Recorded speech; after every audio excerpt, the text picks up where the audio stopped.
Hey guys, మనం ఎక్కడికి వచ్చాం? ఆగండి మా ఊళ్ళు ఫుల్ జోష్ లో ఉన్నారు. మాకు దర్శనానికి ఇంకా టైం ఉందని చెప్పేసి మేమైతే తిరిగాం. ఇదంతా ఎందుకులే అమ్మా, ఫస్ట్ ఆ ప్లేసెస్ గురించి చెప్పు. సరే ఫస్ట్ అయితే శ్రీవారి పాదాలతో స్టార్ట్ చేద్దాం. స్వామి వారు భూమిపై అడుగుపెట్టిన పవిత్ర స్థలంగా భావిస్తారు. స్వామి పాదం ఎక్కడ పడిందో అక్కడే మన భక్తి మొదలు కావడం తప్పదు. మేము పాదాల చుట్టూ తిరిగాం కదా. అదిగో పాదాలు, గోవిందా గోవిందా. నెక్స్ట్ అయితే శిలాతోరణం. ఇది చూడడానికి ఒక రాక్ ఆర్చ్ లాగా ఉంటది, కానీ ఇది అందరికి ఒక భక్తి గేట్. స్వామి వారి ద్వారం అంటారు.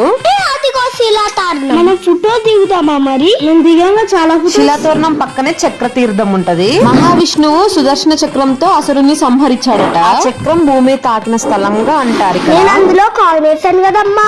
ఇక్కడ నీటిలో స్నానం చేస్తే పాపాలు తొలగిపోతాయని భక్తుల నమ్మకం. ఫుల్ ఎండకు పోయినా ఇంకా 3 ప్లేసెస్ తిరిగేసరికి మా వాళ్ళు అలసిపోయారు. వేణుగోపాల స్వామి, ఆకాశగంగా, జాపాలి హనుమాన్, పాప వినాశిని నెక్స్ట్ వీడియోలో చెప్తా. సబ్స్క్రైబ్ చేయండి గోవిందా.